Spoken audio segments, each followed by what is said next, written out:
Hello students. Today we are going to discuss about evolution of computer. That is definitely part of your chapter 1 but second topic of your chapter 1 in computer science. Okay. And we are going to discuss about how computer has evolved in last 50 or 60 years and what was the idea behind development of computer and जो उस idea की हम बात कर रहे हैं वो idea कहाँ से आया. Okay.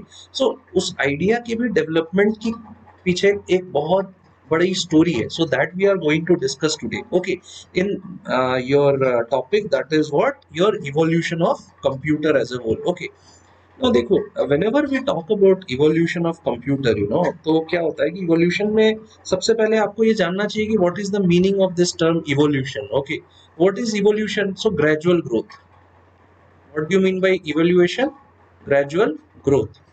Evolution means gradual growth है ना. हिंदी में हम क्या बोलते हैं? क्रमानुसार उन्नति. मतलब धीमा धीमा जो उन्नति हुआ है. ग्रेजुअल ग्रोथ मतलब जो धीमा धीमा जो है ग्रोथ आपका जो है स्लोली स्लोली एक के बाद एक इस तरीके से जो हुआ, तो उसको हम लोग क्या कहते हैं? इवोल्यूशन कहते हैं. ठीक है. तो यहाँ हम क्या समझने वाले हैं कि जो कंप्यूटर जो आज आप यूज कर रहे हो वो कंप्यूटर का ग्रोथ कैसे हुआ, कहाँ से वो आया idea and how you it has evolved in last few years. Okay.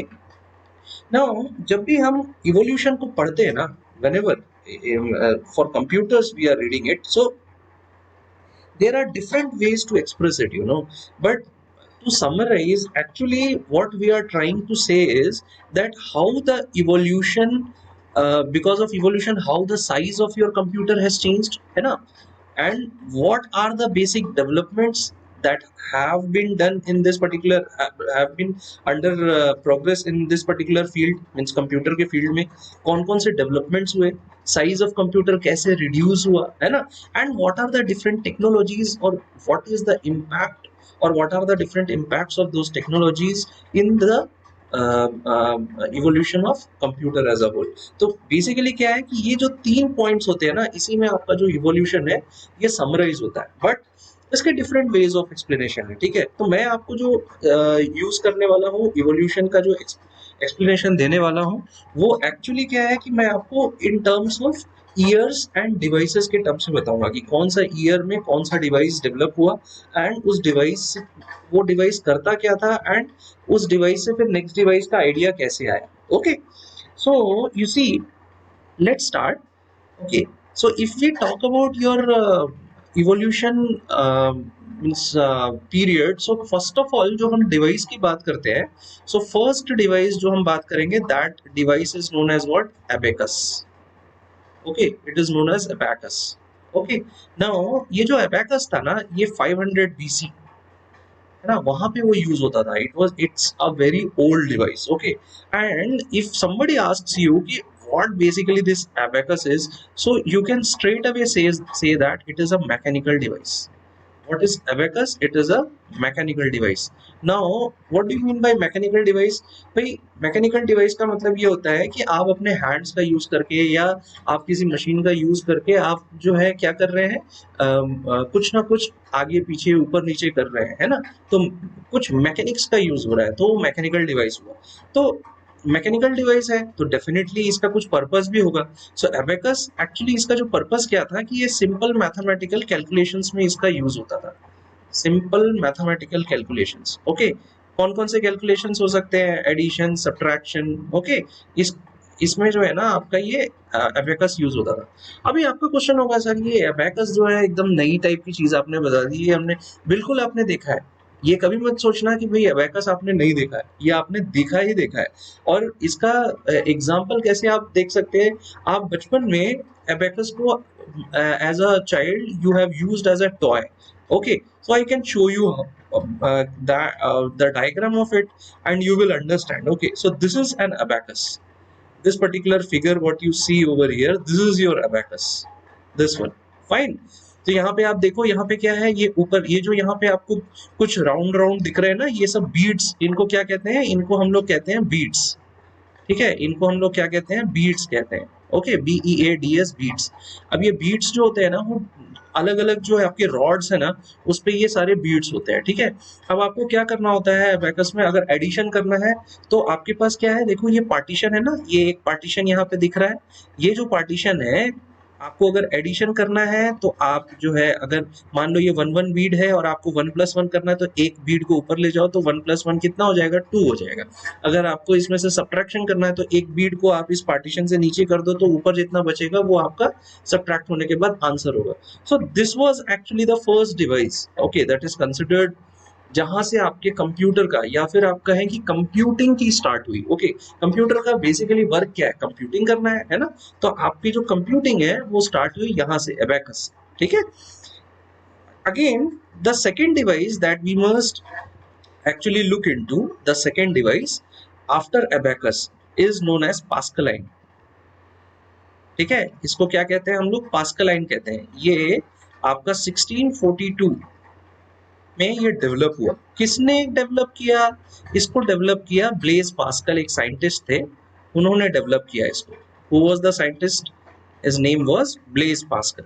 Again simple एक बात है कि भाई ब्लेज पास्कल ने डेवलप किया इसलिए इसको पास्कलाइन भी कहते हैं, और sometimes it is also known as what, Pascal calculator, ठीक है। इसको क्या कहते हैं, पास्कल कैलकुलेटर कहते हैं।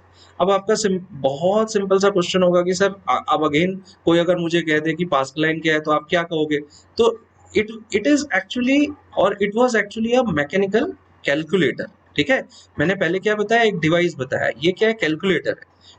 डेफिनेटली जब हम कैलकुलेटर की बात करते हैं तो यहाँ पे क्या होता है, यहाँ पे कैलकुलेशन में क्या क्या हो सकता है, ऐड हो सकता है, सब्ट्रैक्ट हो सकता है, ठीक है, एंड मल्टीप्लिकेशन एंड डिवीजन भी हो सकता है। बट ये जो मल्टीप्लिकेशन एंड डिवीजन है, इसमें किसका, कैसे ये मल्टीप्लिकेशन एंड डिवीजन होगा, तो इसके लिए ना हम लोग किसका यूज करते हैं, रिपीटेड एडिशन एंड सब्ट्रैक्शन का यूज करते हैं, ठीक है। प्लस और माइनस में क्या बता रहा हूँ, एडिशन एंड सब्ट्रैक्शन बता रहा हूँ, ठीक है। तो क्या होता है ना कि अगर हम लोग आपका मल्टीप्लिकेशन करना चाहते हैं तो रिपीटेड एडिशन करेंगे, so we can multiply. If division we want to perform तो रिपीटेड आपका सब्ट्रैक्शन करेंगे, so definitely you will get the answer of your division, है ना। जैसे कि let me take one example, है ना, लाइक अगर मैं आपको कहता हूँ कि मुझे जो है 2 × 3 है ना, 2 × 3 व्हाट इज द आंसर, तो इसके लिए आप क्या करोगे, रिपीटेड एडिशन करोगे। किसका एडिशन करोगे, दिस 2, है ना, और इसको कितने बार करोगे, 3 टाइम्स करोगे, है ना। तो क्या कैसे करोगे, पहले 2 + 2 करोगे तो आंसर क्या आ जाएगा 4, फिर 4 + 2 करोगे तो आंसर क्या आ जाएगा 6, 3 बार आपने किया, आंसर आया 6, this is your actually answer. Similarly अगर मैं आपको एक example, this is your example number 1, let us suppose मैं आपको कहता हूं कि भाई आप मुझे जो है 25/5 है ना, इसका आंसर मुझे बताओ। तो जब हम डिवीजन करते हैं तो basically what we do, we make different different groups, है ना, हम लोग 5 डिफरेंट ग्रुप बनाते हैं, ठीक है। अगर आप इसके एसेंस में जाओगे ना तो यहाँ पे क्या हो रहा है, आप 5 5 का ग्रुप बना रहे हो। जैसे कि अगर मेरे पास डिफरेंट डिफरेंट बीट्स है ना, तो मैं क्या करूंगा कि एक बार क्या करूंगा 25/5, इसका मतलब मैं क्या करूंगा, पहले 25 से 5 को माइनस करूंगा तो आंसर क्या आ जाएगा 20। अब मैंने 5 का एक ग्रुप बना के उसको माइनस कर दिया 25 से, तो मेरे पास क्या है 1 2 3 4 5, इसका एक ग्रुप बन गया। फिर जो आंसर आया 20, उसमें से मैं 5 माइनस करूंगा, आंसर आएगा 15, फिर 15 - 5 करूंगा, आंसर आएगा 10, फिर -5 करूंगा, आंसर आएगा 5, फिर -5 करूंगा, आंसर आएगा 0। जब तक मेरा 0 नहीं आता तब तक मुझे माइनस करते रहना है, और मैंने कितनी बार माइनस किया है वही मेरा आंसर होता है। कितनी बार माइनस किया है, तो देखो एक बार मैंने 1 2 3 4 5 टाइम्स मैंने माइनस किया है, इसका मतलब आंसर क्या होगा, मेरा माइनस होगा। तो ये मैंने एक बहुत छोटा सा एग्जांपल लिया, आपके में ये डाउट नहीं होना चाहिए कि मल्टीप्लिकेशन और डिवीजन के लिए कैसे हम रिपीटेड एडिशन या सब्ट्रैक्शन का यूज करते हैं। So this is what your concept behind repeated addition and subtraction for multiplication and division. और ये जो आपका ब्लेज पास्कल का कैलकुलेटर, पास्कल कैलकुलेटर था और पास्कलाइन था, वो एक मैकेनिकल कैलकुलेटर था और वो ये काम करता था। 1642 में इसको डेवलप किया गया था, फाइन। अच्छा, इसके बाद जब हम थर्ड डिवाइस की बात करते हैं भाई, तो उस क्या है वो थर्ड डिवाइस, तो एक नया एनालिटिकल इंजन आया। Okay, this third device was known as analytical engine. इसको कब डेवलप किया गया था? इसको डेवलप किया गया था 1834 में। ये पता होना चाहिए किसने डेवलप किया था। So there was a scientist whose name was Charles Babbage. ठीक है, Charles Babbage was the scientist. अभी क्या है, अगेन मैंने आपको पहले क्या बताया, मैकेनिकल डिवाइस था, फिर मैकेनिकल कैलकुलेटर बना। अब ये जो आपका एनालिटिकल इंजन है, ये क्या बन गया, मैकेनिकल कंप्यूटिंग डिवाइस बन गया। अभी देखो आपका जो इवोल्यूशन हो रहा है वो किस तरीके से हो रहा है कि आपको बेसिकली करना क्या है, कंप्यूटिंग। ठीक है, तो ये मैकेनिकल डिवाइस, कंप्यूटिंग डिवाइस करता क्या था, तो it was taking an input, है ना, and then it was processing that particular input, storing that the output and displaying the output as a whole। ठीक है, तो यहाँ पे क्या हो गया कि आप यहाँ पे कुछ चेंजेस आए, यहाँ पे सिंपल कैलकुलेशंस नहीं हो रहे थे, बल्कि जो कैलकुलेशंस हो रहे थे उसके इनपुट लिए जा रहे थे, उसको प्रोसेस किया जा रहा था, स्टोर किया जा रहा था, और अगर आउटपुट डिस्प्ले करना है तो आउटपुट डिस्प्ले हो रहा था। और इफ यू सी, हमने लास्ट क्लास में पढ़ा था, क्या पढ़ा था, हमने पढ़ा था कंपोनेंट्स ऑफ अ कंप्यूटर। तो कंपोनेंट्स ऑफ ए कंप्यूटर में हमने पढ़ा था एक इनपुट होता है, फिर उसके बाद आपके पास सीपीयू होता है, central processing unit, and then उसके बाद आपको प्रोसेसिंग के बाद आउटपुट मिलता है, and you have secondary memory. तो same, so that is why this analytical engine is considered as the basis of modern computer, है ना, it is considered as the basis of modern computer। Fine, यहां से फिर जो है ना modern computer के बारे में सोचा गया, अच्छा कंप्यूटर इस तरीके से काम करेगा। समझ में आ रहा है? इसके बाद नेक्स्ट जो इवोल्यूशन की बात करते हैं, तो नेक्स्ट जो डिवाइस आया that was better than analytical engine and used some of the ideas of analytical engine to develop better computer. तो वहां पे क्या हुआ कि टेबुलेटिंग मशीन की बात आती है। ठीक है, हम क्या बात करते हैं, tabulating machine. So this tabulating machine it was developed in actually 1890। और किसने इसको डेवलप किया था? The scientist was Herman Hollerith. ठीक है, Herman Hollerith was the scientist behind the development of tabulating machine. Now यहाँ पे कुछ चेंजेस आए। ये जो टेबुलेटिंग मशीन आया, इसमें एक्चुअली अब स्टोरेज जो हो रहा था, तो अभी क्या है कि डेटा इनपुट लिया जा रहा था, डिस्प्ले किया जा रहा था। ठीक है, तो यहाँ पे क्या हुआ कि जो डेटा है that was stored on punch cards. तो यहाँ पे क्या है, पंच कार्ड्स का कंसेप्ट आया। ठीक है, तो पंच कार्ड्स पे क्या होता था कि पंचिंग के through, obviously technical punching I am talking about, है ना, तो पंचिंग किया जाता था डेटा का, उसके जो इनपुट्स होते थे उनकी पंचिंग होती थी, आउटपुट्स होते थे वो जो इनपुट पंच होते थे, फिर उसके बाद जो है वो डेटा जो है उसका प्रोग्रामिंग में यूज होता था। तो that's why this tabulating machine is also considered as the first step towards programming, first step towards programming. ठीक है, बिकॉज ये जो पंचिंग हो रही है ना, इसमें प्रोग्राम्स का यूज होता था। ठीक है, तो this is what the concept behind your tabulating machine. अब जब टेबुलेटिंग मशीन आया, उसके बाद फिर और एडवांस्ड कंप्यूटिंग की जरूरत पड़ी। तो यहाँ पे क्या हुआ कि इन द ईयर 1937 ट्यूरिंग मशीन आया। ठीक है, this was a wonderful invention. 1937 में इट वाज डिस्कवर्ड और it was invented, and it was actually invention of one scientist name Alan Turing. ठीक है, Alan Turing is a very famous scientist, and in his name a lot of awards are also provided, scholarships are provided, है ना। सो ये Alan Turing जो है, इन्होंने world war 2 में बहुत ही इम्पोर्टेंट रोल प्ले किया था in the victory of England, है ना। इन्होंने जो है एनिग्मा कोड को इन्होंने क्या किया था, इन्होंने एक्चुअली तोड़ा था। ठीक है, कोड, उस कोड पे काम किया था, और एनिग्मा मशीन के कोड को इन्होंने एक्चुअली डिसाइफर किया था। ठीक है, सो एलन ट्यूरिंग जो है उनके नाम पे ये ट्यूरिंग मशीन आया। अब ये ट्यूरिंग मशीन क्या है ना, जैसे कि मैंने क्या आपको टेबुलेटिंग मशीन की बात की, वहां पे क्या था कि समराइजेशन ऑफ डेटा हो रहा था, पंच कार्ड, एंड हम लोग प्रोग्रामिंग की तरफ बढ़ रहे थे, करेक्ट। अब यहाँ पे ये जो आपका ट्यूरिंग मशीन आ गया ना, it was actually a general purpose, it is considered as a general purpose programming और programmable machine। ठीक है, तो जनरल पर्पस अगर प्रोग्राम आपको करने हैं ना, तो उसके लिए क्या है कि ये ट्यूरिंग मशीन यूज होता था, ठीक है, general purpose programmable machine. So similarly ना अभी आपके पास भी आइडिया होना चाहिए, अभी जनरल पर्पस प्रोग्रामेबल मशीन है तो ये है क्या। तो एक्चुअली क्या है कि जो भी आपके पंच कार्ड पे प्रोग्राम्स स्टोर है ना, तो उन जो प्रोग्राम्स हैं उनका यूज करके प्रॉब्लम सॉल्व किया जाता था, ठीक है। So it was utilized for solving the problems by executing the programs which are stored on punch cards, ठीक है।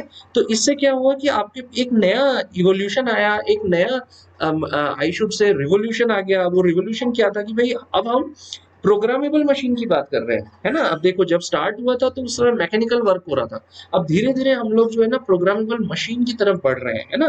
तो इसके बाद डेफिनेटली जो है आपका EDVAC and ENIAC, these two machines came, ठीक है। And it was in the year 1945 when these two machines came, है ना, एडवाक और इनायक। और ये एडवाक और इनायक जो था ना, it actually worked on the concepts of the architecture that was proposed by your John von Neumann, है ना। ये बहुत ही फेमस साइंटिस्ट हैं जॉन वॉन न्यूमैन। ये क्वेश्चन आपको पूछा भी जाता है। सो इनका एक आर्किटेक्चर था, इस आर्किटेक्चर के बेसिस पे आपका जो एडवाक और इनायक है that those machines worked, you know. तो इसमें क्या था कि स्टोर्ड प्रोग्राम कंसेप्ट का आया, है ना, यहाँ पे। अब देखो जब मैंने कंप्यूटर्स की बात की तो वहां पे क्या हुआ, मैंने आपको बताया था ना कि वहां पे आप जो है प्राइमरी मेमोरी में स्टोर कर सकते हैं, है ना। तो यहाँ पे क्या हुआ कि यहाँ पे कंसेप्ट कौन सा आया, कंसेप्ट ऑफ स्टोर्ड प्रोग्राम, है ना। ये वाला कंसेप्ट यहाँ पे आया, ठीक है। तो यहाँ पे क्या है, इसका मतलब क्या है कि भाई आपकी जो प्रोग्राम्स है वो अब मेमोरी पे, है ना, जो डेटा है, इंफॉर्मेशन है, प्रोग्राम्स है, वो आपकी मेमोरी में सेव हो रहे हैं, ठीक है। तो अब जब हम जॉन वॉन न्यूमैन के आर्किटेक्चर की बात करते हैं, so what was the architecture of John von Neumann? Let us talk about that, you know. So in John von Neumann's architecture, or in plain short form we always say von Neumann's architecture, यहाँ पे क्या था, इसमें एक input था, है ना। Input को मैं आईपी से बताता हूँ, ठीक है। इसके बाद क्या था आपके पास, ये आपका इनपुट हो गया। इनपुट कहाँ जाता था, input was going in block, ठीक है। And this block contains what, CPU, and this CPU was bidirectionally communicating with the memory। MW जो मैं लिखता हूँ ना वो मेमोरी है, ठीक है। And then after that what was happening, जो भी आपकी प्रोसेसिंग हो रही है वो आउटपुट आपको जो है आपको जो है मिल रहा है। अब ये सीपीयू का क्या वर्क है मैंने आपको पहले ही बता दिया है ना। यहाँ पे सीपीयू जो है वो अरिथमेटिक एंड लॉजिक इंस्ट्रक्शंस को एग्जीक्यूट कर रहा था, ठीक है, याद रखना।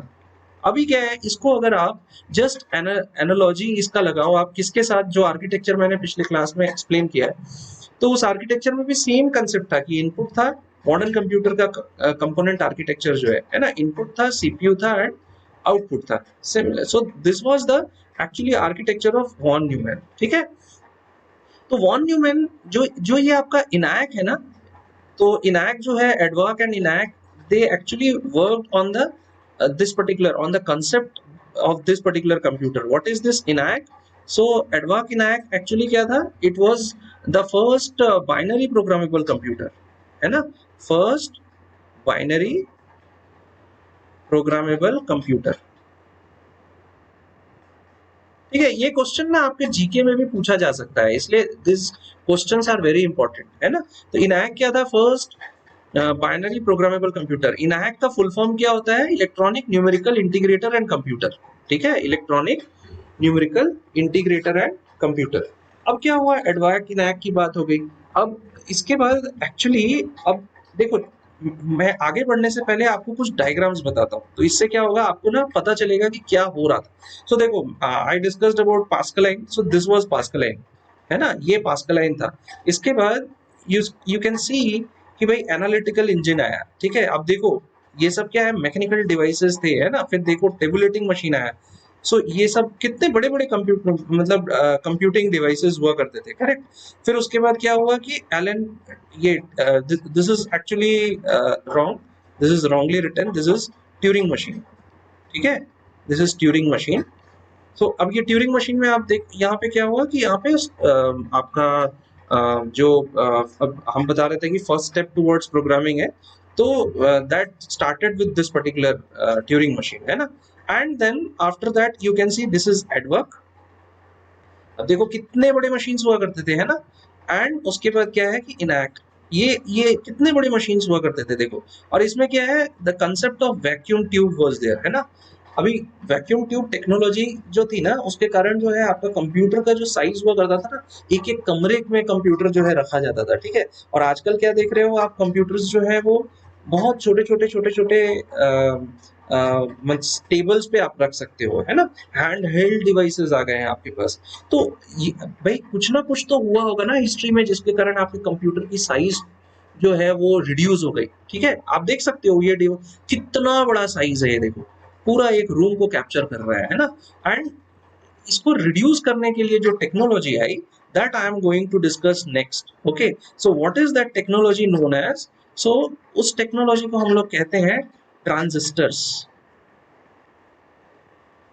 है ना। इस टेक्नोलॉजी, ये ट्रांजिस्टर्स है, ठीक है। सो व्हाट इज दिस ट्रांजिस्टर? तो ट्रांजिस्टर जो है वो 1947 में इट वाज इन्वेंटेड, ठीक है। And it was invented in Bell Labs, ठीक है। ये एक्चुअली जो है यूनाइटेड स्टेट्स ऑफ अमेरिका, और हम लोग जो अमेरिका को जानते हैं, बेल लैब्स वहां पे है, ठीक है। और इसका जो यूज है, ट्रांजिस्टर्स का जो इन्वेंशन है, ये बेल लैब्स में हुआ। और ये जो ट्रांजिस्टर्स है ना, ये सेमीकंडक्टर मटेरियल्स से बनते हैं, ठीक है। मैं आपको सेमीकंडक्टर मटेरियल्स के बारे में अभी ज्यादा नहीं बताऊंगा। आप जो है 11th स्टैंडर्ड में है, तो आपको सेमीकंडक्टर के बारे में फिजिक्स या केमिस्ट्री में बहुत अच्छे से आपको इसको बताया जाएगा, ठीक है, कि what is semiconductor material and all. तो सेमी अभी इतना समझ लीजिए कि सेमीकंडक्टर मटेरियल्स का यूज करके आपके जो है ट्रांजिस्टर्स क्रिएट होते हैं, और वो उसका इन्वेंशन 1947 में हुआ, बेल लैब्स में हुआ, ठीक है। अब ये ट्रांजिस्टर जो है ना, इसने क्या किया actually, it has replaced vacuum tubes, ठीक है। तो भाई आपका क्वेश्चन होना चाहिए, सर ये ट्रांजिस्टर कैसा दिखता है? तो ये आप देखो, दिस इज योर ट्रांजिस्टर। अब देखो ये आपका ट्रांजिस्टर है ना। अब देखो साइज कितना छोटा हो गया ट्रांजिस्टर का, है ना। इसमें 3 पिन होते हैं, पिन नंबर 1 2 3, है ना। मैं इसके बारे में ज्यादा डिटेल में नहीं जाऊंगा कि what is the role behind transistors. ये क्या है, इंजीनियरिंग की क्लासेस में पढ़ाई जाती है, और वेरी बेसिक आपको 11th 12th में ही पढ़ाई जाती है। इसमें NPN PNP on the basis of flow of electrons इसमें डिसाइड होता है, ठीक है, कि जो फ्लो ऑफ करंट है वो कैसा होगा, ठीक है। तो वो flow of electrons and all आप वो केमिस्ट्री एंड फिजिक्स में पढ़ने वाले हैं, that I am not going to discuss. बस इसका एप्लीकेशन समझ लो कि ये ट्रांजिस्टर जो है ना, इसने क्या किया, आपका साइज जो है ना उसको रिड्यूस कर दिया। और आप देखो कि because of reduction in size आपका जो है वैक्यूम ट्यूब रिप्लेस हो गया, ठीक है। तो इसके बाद लेकिन फिर क्या है, अब भाई इन्वेंशन कभी रुकता नहीं है, करेक्ट। तो इसके बाद क्या आया, आईसीज आए, ठीक है। ये जो है ना 1970s में आए, ठीक है। सो ये आईसी क्या होता है actually, its full form is integrated circuit, ठीक है। Its full form is integrated circuit, ठीक है। तो ये क्या होते हैं actually, these are silicon chips, ठीक है, दीज आर सिलिकॉन चिप्स। तो ये होते क्या है, एक बहुत ही स्मॉल एक जो है एरिया है, इसमें क्या होगा actually, a lot of circuits will be there, है ना। बहुत सारे ना सर्किट्स बने होंगे, बहुत सारे सर्किट्स, ठीक है। तो क्या होगा ना, अब क्या होगा कि एक बड़े बड़े रूम में आप जो है, आप एक कंप्यूटर को रख रहे थे। अब क्या हुआ कि स्मॉल एक छोटे से बोर्ड पे आप सारा सर्किट ले लिए, तो क्या हुआ, इसका रिजल्ट क्या आया कि size of computer is reduced, size of computer got reduced, है ना। सो यही एक टेक्नोलॉजी, दो ट्रांजिस्टर और आईसी की टेक्नोलॉजी आई, जिसके कारण आपका क्या हुआ कि साइज ऑफ कंप्यूटर जो है ना रिड्यूस हो गया, ठीक है।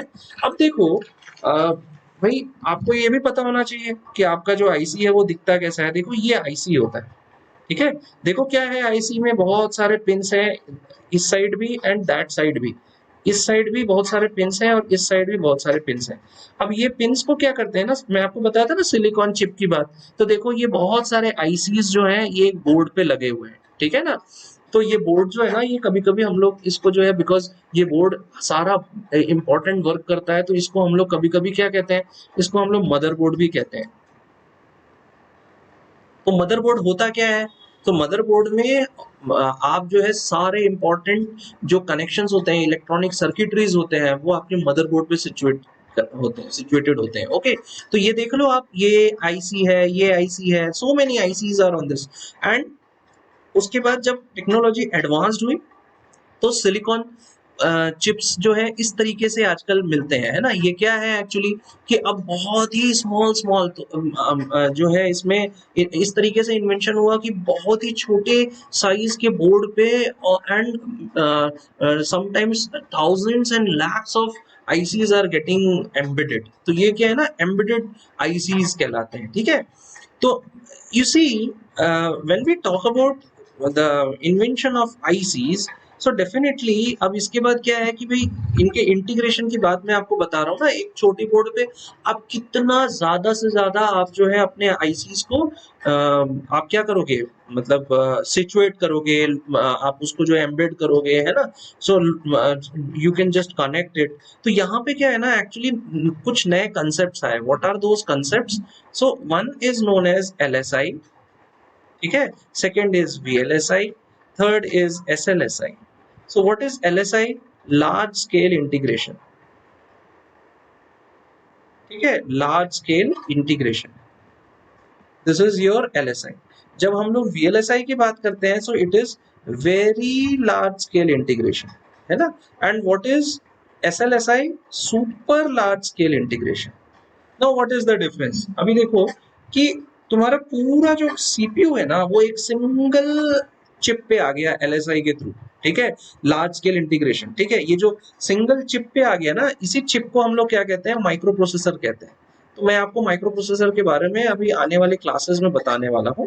सो we are not going to discuss about micro processor as a whole कि भाई वो क्या चीज है। बस इतना समझ लो कि जब आपने बहुत सारे, जब आपने क्या किया कि बहुत सारे आईसीज का यूज करके एक complete CPU, central processing unit को एक सिंगल चिप पे रख दिया, है ना।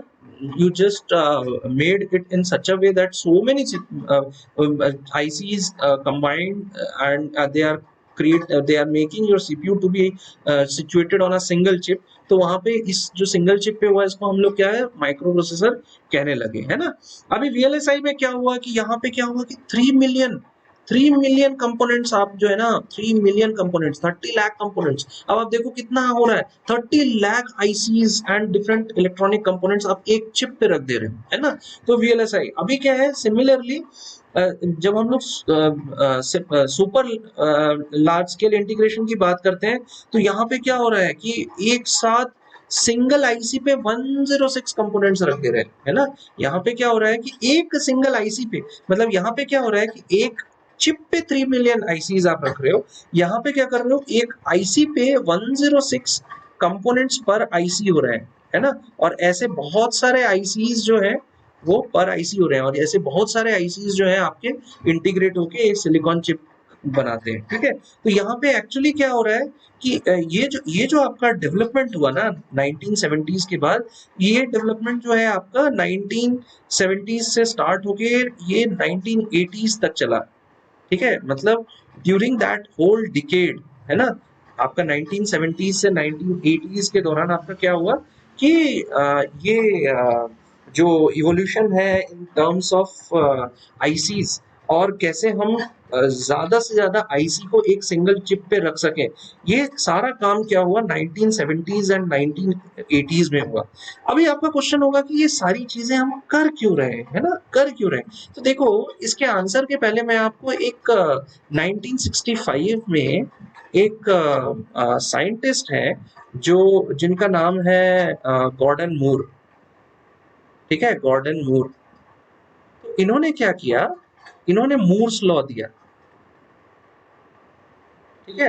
And to just let you know कि he was actually co founder of Intel.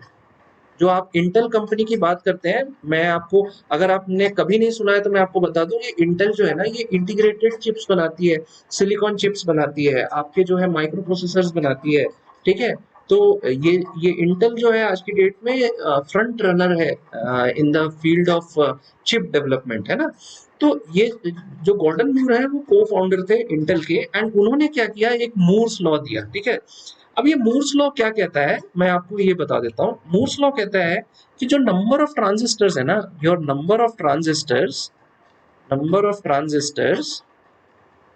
है ना, लोकेटेड ऑन अ चिप, मतलब एक चिप पे जो नंबर ऑफ ट्रांजिस्टर्स है वो दे वुड डबल, है ना, means their numbers would double every 2 years। ये जो है मूर्स लॉ कहता है कि their numbers will double every 2 years, ठीक है, but their cost would be halved. मतलब क्या हो रहा है कि आप क्या कर रहे हो कि जितने भी चिप्स पे आप नंबर ऑफ ट्रांजिस्टर्स जो है ना वो डबल होते जा रहे हैं पर 2 years में, लेकिन उनका कॉस्ट जो है ना वो रिड्यूस होते जा रहा है। कैसे रिड्यूस हो रहा है? जस्ट हाफ हो जा रहा है, ठीक है। तो ये जो ग्रोथ हो रहा है ना, एवरी 2 years डबल हो जाना, इसको, इस ग्रोथ को हम लोग क्या कहते हैं? एक्सपोनेंशियल ग्रोथ कहते हैं। Always remember. तो इसका मतलब क्या है कि जो आपका चिप डेवलपमेंट हुआ है वो उसका ग्रोथ जो हुई है वो एक्सपोनेंशियली हुई है, ठीक है। तो एक्सपोनेंशियल ग्रोथ इसको हम लोग कहते हैं, है ना। और आपका क्वेश्चन आना चाहिए कि भाई ये जो हम लोग नंबर ऑफ आईसीज बढ़ा रहे हैं, एक सिंगल चिप पे रख रहे हैं, ट्रांजिस्टर्स को हम इस तरीके से एम्बेड कर रहे हैं, है ना, तो इससे क्या, what we are going to actually achieve? So what is our aim? Aim is to increase processing power, increase processing power। and अगर आप अभी देखो तो आज से 20 साल पहले का जो कंप्यूटर है वो इतना स्लो था एज कंपेयर टू जो आप आज यूज कर रहे हो, ठीक है। तो उसका रीजन क्या है कि आपने जो है क्या किया, इवोल्यूशन जो आपका हुआ उसमें आपने साइज ऑफ कंप्यूटर इंक्रीज किया, sorry size of computer decrease किया, प्रोसेसिंग पावर इंक्रीज किया, ठीक है, और उसके साथ में क्या किया आपने, कॉस्ट को इंक्रीज डिक्रीज किया, है ना। तो क्या हुआ, आपका जो साइज है कंप्यूटर का वो रिड्यूस हुआ, है ना, प्रोसेसिंग जो है वो इंक्रीज हुआ, ठीक है, और पावर और कॉस्ट जो है you try to reduce the cost also. तो ये क्या हुआ एक्चुअली, ये जो हम लोग का जो इवोल्यूशन हुआ ट्रांजिस्टर्स एंड आईसीज का, ये actually this was the reason हुआ। और इसके अगर हम लोग एक एक्चुअली मूर्स लॉ का एक ग्राफ होता है ना, let's see that particular graph. What is that graph? You see it is a 2 dimensional graph, ठीक है। मूर्स लॉ का एक ग्राफ होता है जो कि 2 डायमेंशनल है। लेट मी जस्ट ये जो हमारा जो है ना एक्चुअली बड़ा ही सीधा आना चाहिए, है कि नहीं। तो देखो ये जो ग्राफ हुआ है इसका जो वाई एक्सिस है उसको हम अगर एन लेबल करते हैं तो ये एन क्या है, so N denotes number of transistors per IC, है ना।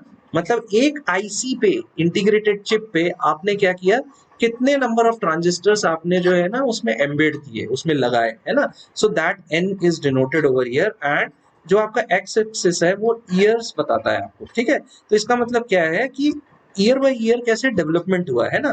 तो हम लोग अगर इसको ऐसे बताते हैं 1940 1980, ठीक है, सॉरी 1950, है ना। हम लोग बताते हैं यहाँ पे कि भाई 19,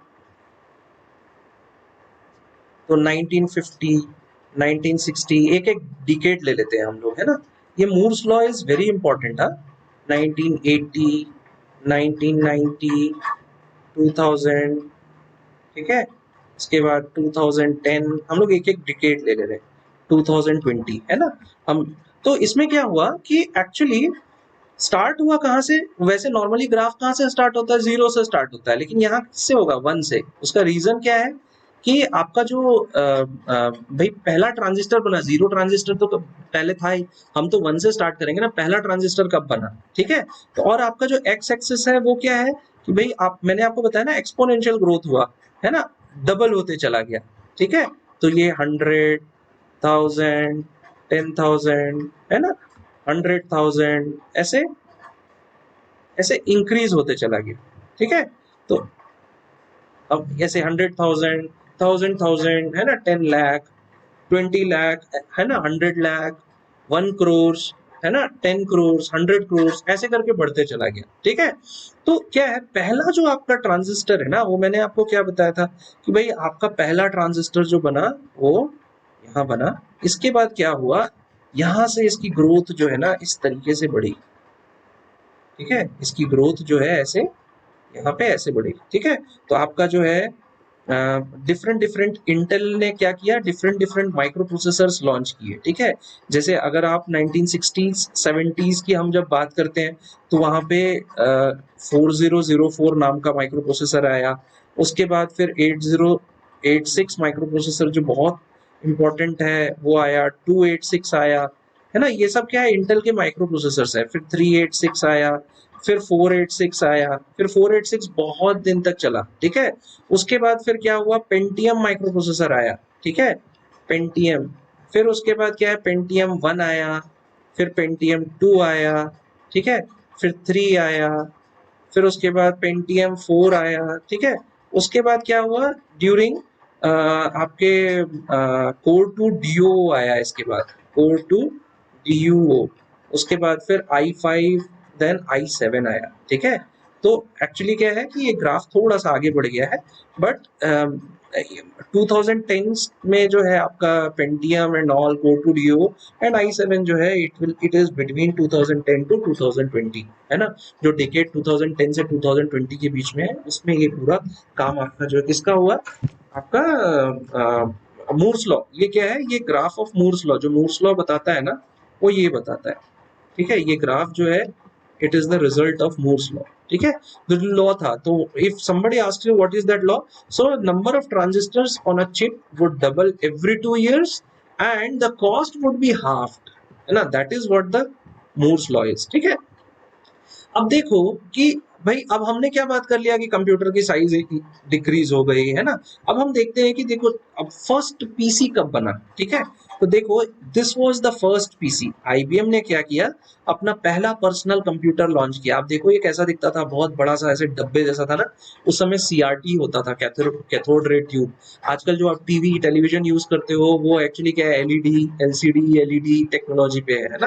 पहले क्या होता था, कैथोड रे ट्यूब टेक्नोलॉजी पे वर्क होता था। कैथोड रे के बारे में आप केमिस्ट्री में और अच्छे से पढ़ोगे, फिजिक्स केमिस्ट्री में, ठीक है। तो कैथोड रे टेक्नोलॉजी वहां अच्छे से आप समझ पाओगे, ठीक है।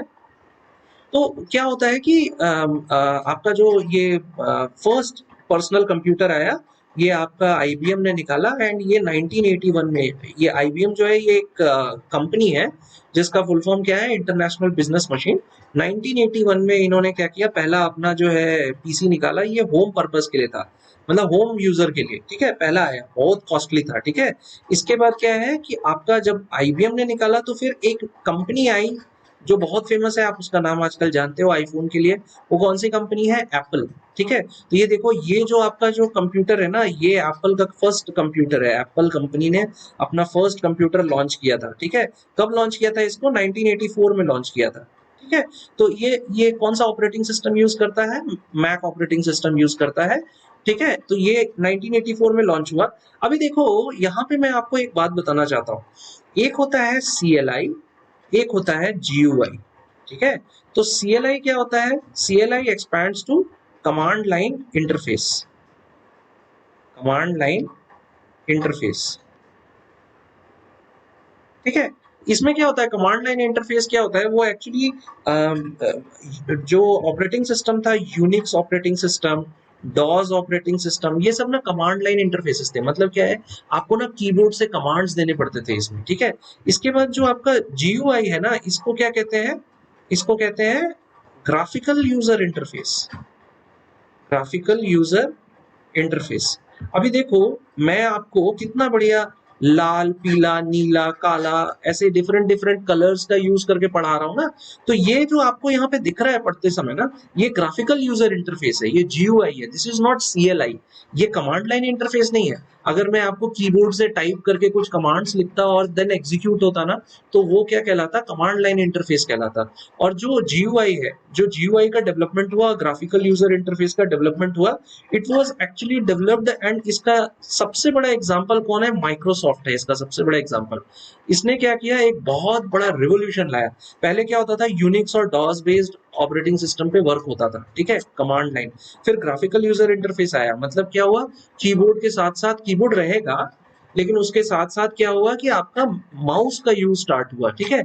तो माउस का यूज स्टार्ट हुआ और आप जो यहाँ पे देख रहे हैं कितना खूबसूरत दिख रहा है ना। आप यहाँ क्लिक कर सकते हैं, आप पढ़ सकते हैं, समझ सकते हैं, ऐसा कमांड लाइन इंटरफेस में नहीं होता था, ठीक है। तो इसलिए जो है ना, ये जो आपका ग्राफिकल यूजर इंटरफेस है, ये बहुत बड़ा रोल जो है ना इसने प्ले किया। इसके बाद इफ यू सी 1990s में क्या हुआ, आपका वर्ल्ड वाइड वेब आया, वर्ल्ड वाइड वेब, ठीक है। तो ये जो है ना, इसको हम लोग शॉर्ट में क्या कहते हैं, WWW। अब इसने तो गजब ही कर दिया। अब ये जैसे ही वर्ल्ड वाइड वेब आया ना, इसने तो क्या कर दिया कि मतलब पूरे दुनिया को जोड़ के रख दिया इसने। अब इंटरनेट जो आज आप देख रहे हो ना, वो क्या है, वर्ल्ड वाइड वेब का रिजल्ट है। जो वर्ल्ड वाइड वेब आया 1990s में, उसके कारण क्या हुआ, इंटरनेट आया और इंटरनेट का एकदम मतलब गजब कर दिया। दुनिया जो है वो इधर से उधर सब जगह जुड़ गई। आज आप देख लो, आज आप ऑनलाइन बैठ के पढ़ रहे हो, है ना, इस वीडियो को आप देख रहे हो यूट्यूब पे। सो ये 1990s से इसकी स्टार्टिंग हुई। और इस रिवॉल्यूशन के कारण क्या हुआ कि दो तीन चीजें हुई जो मैं आपको यहाँ पे बता देता हूँ, ठीक है, इस रिवॉल्यूशन के कारण। So what are those things, WWW के आने से, ठीक है। एक तो क्या हुआ, मिनिएचराइजेशन हुआ। What do you mean by miniaturisation? So यहाँ पे क्या हुआ, साइज ऑफ कंप्यूटर रिड्यूस हुआ, ठीक है। सेकंड क्या हुआ कि फास्टर मेमोरी, है ना। और ये थर्ड क्या हुआ, मेमोरी क्या है, फास्ट हो गई, है ना। आपको हाई स्पीड डेटा का यूटिलाइजेशन एसेंशियल हो गया, ठीक है। और फोर्थ बहुत इंपॉर्टेंट क्या हुआ, आपका हाई स्पीड कनेक्टिविटी। डेटा तो है लेकिन हाई स्पीड कनेक्टिविटी नहीं है, तो डेटा को जल्दी से जल्दी कैसे भेज पाओगे। तो ये जो वर्ल्ड वाइड वेब है ना, जब इसका इन्वेंशन हुआ, इसके बाद इन चार कैरेक्टरिस्टिक्स की जरूरत पड़ गई, ठीक है। धीरे धीरे क्या हुआ, मिनिचराइजेशन हुआ, मेमोरी को फास्ट करने की जरूरत आ गई, हाई स्पीड इंटरनेट डेटा हुआ, हाई स्पीड कनेक्टिविटी की जरूरत आ गई, है ना। और इसके कारण क्या हुआ, ये सारी चीजें हमने अचीव कर ली है, हम अब स्पीड बढ़ा रहे हैं। अभी देखो 1G था, 2G था, 3G था, अभी 4G यूज कर रहे हो आप। अभी 5G की बात हो रही है मार्केट में कि 5G आएगा विद इन फ्यू ईयर्स, है ना। तो ये क्या हो रहा है कि आप कनेक्टिविटी जो है ना, speed of data and speed of connectivity की आप बात कर रहे हो, ठीक है। तो इसके कारण क्या हुआ ना, एक्चुअली यहाँ पे हमारे पास जो और मिनिचराइज्ड वर्जन आया, वो क्या आ गए भाई, अब आपके पास लैपटॉप्स हैं। मैं अभी लैपटॉप्स में पढ़ा रहा हूँ, है ना। आपके पास स्मार्टफोन्स आए गए, है ना। पहले के जो फोन्स होते थे वो क्या कहलाते थे, मोबाइल्स कहलाते थे, ठीक है। कॉलिंग के लिए यूज होते थे ना, पहले टेलीफोन्स होते थे, फिर मोबाइल्स आए, स्मार्टफोन्स आ गए, फिर अभी टैबलेट्स आ गए, है ना। मैं जो लिख रहा हूँ ये क्या टैबलेट पे लिख रहा हूँ, ठीक है। जो भी मैं आपको लिख रहा हूँ पेन टैब का यूज कर रहा हूँ, लास्ट क्लास में मैंने पेन टैब बताया है। फिर उसके बाद पीडीएस आ गए। What is this PDA? This is personal digital assistant, ठीक है। आपको अगर लेट अस सपोज आपको फ्लाइट बुक करनी है, तो जो आपका पीडीए डिवाइसेस होते हैं ना, उसको आप बोलते हो कि भाई मुझे इस डेट को बताओ कि लेट अस सपोज कोलकाता से दिल्ली जाने के लिए कौन कौन से फ्लाइट्स अवेलेबल है। तो ये असिस्टेंट्स होते हैं ना, personal digital assistants, they help you कि भाई ये फ्लाइट्स अवेलेबल है, इंडिगो अवेलेबल है, एयर इंडिया अवेलेबल है, इसका रेट, इंडिगो का रेट एयर इंडिया से कम है या ज्यादा है। उसके बेसिस पे क्या होता है कि आपको असिस्टेंटशिप मिलती है और आप डिसाइड कर पाते हो, ठीक है। अब देखो जब लैपटॉप्स आ गए, एवरीथिंग आ गए, अब हम लोग देखो भाई, इन्वेंशन तो कभी रुकता नहीं है ना, इन्वेंशन तो कभी नहीं रुकता है ना। तो अब क्या है, हम लोग और इन्वेंट कर रहे हैं। क्या इन्वेंट कर रहे हैं, हम लोग नेक्स्ट जनरेशन वेरिएबल्स की बात कर रहे हैं, ठीक है। हमारे पास जो है नेक्स्ट वेव जो अभी चल रहा है, वो क्या चल रहा है, नेक्स्ट जनरेशन वेरिएबल्स। मतलब आपकी जो बॉडी है ना, ह्यूमन बॉडी है, इसमें क्या होगा, हियरिंग एड्स लगे होंगे डायरेक्टली, आप जो ये सेंसर्स होंगे एक्चुअली, दीज ऑल सेंसर्स। तो हियरिंग एड्स होंगे आपके। आप अभी आप क्या करते हो, फोन लेके बात करते हो, है ना। अभी पहले आप, अब क्या होगा, आपके थ्रोट में जो है ना, आपको फोन फिट कर दिए जाएंगे। तो जब भी कॉल आएगा तो आप थ्रोट से डायरेक्टली जो है आप बात कर सकते हो, एसएमएस भेज सकते हो, ठीक है। हार्ट बीट का detection, that is very important. Health की मॉनिटरिंग बहुत जरूरी है ना, हार्ट अटैक्स आते हैं उसको अवॉइड करने के लिए। आपके पल्सेस की मॉनिटरिंग बहुत जरूरी है, अभी कोविड चल रहा है, ठीक है। अभी आप क्या करते हो, पल्स ऑक्सीमीटर खरीद के लाते हो, है ना, चेक करते हो भाई मेरा जो ऑक्सीजन लेवल है वो क्या है ना, पल्स का लेवल क्या है। तो पल्स डिटेक्टर आपके जो है ना जो आपकी बॉडी है उसमें फिट रहेंगे, है ना, सेंसर्स फिट रहेंगे, आपके पल्स को डिटेक्ट करेंगे। तो ये जो कोविड के समय में प्रॉब्लम होता है, मेरा ऑक्सीजन बता नहीं रहा है, डॉक्टर नहीं है, ये नहीं है, ये सारे प्रॉब्लम्स जो है ना उससे दूर हो जाएंगे, ठीक है। फिर उसके बाद आप कितना चल रहे हो, that is your gait. Gait क्या होता है, आपका जो वॉकिंग होता है ना, उसके जो तरीका होता है उसको वो एक्चुअली सेंस करता है, तो गेट मॉनिटरिंग। फिर उसके बाद क्या होगा, आपके जॉइंट मोशंस, है ना, कई लोग होते हैं ना जो बूढ़े होते हैं या कम एज में या कभी कभी कुछ 40s में 50s में जाके उनके जॉइंट्स काम करने बंद कर जाते हैं, तो उनके जॉइंट मोशन की सेंसिंग बहुत जरूरी हो जाती है। आपको पॉल्यूशन की मॉनिटरिंग जरूरी है, तो CO2 डिटेक्शन जो है, आप कितना CO2 बाहर फेंक रहे हो, कितना ऑक्सीजन ले रहे हो, आपकी रेस्पिरेशन की सेंसिंग होगी, है ना। तो ये सब क्या है ना एक्चुअली, ये सारी चीजें जो है ना ये एक्चुअली ये सेंसर्स बेस्ड टेक्नोलॉजी हो जाएगी और नेक्स्ट जनरेशन वियरेबल्स होंगे, सारे आपके बॉडी में फिट होंगे।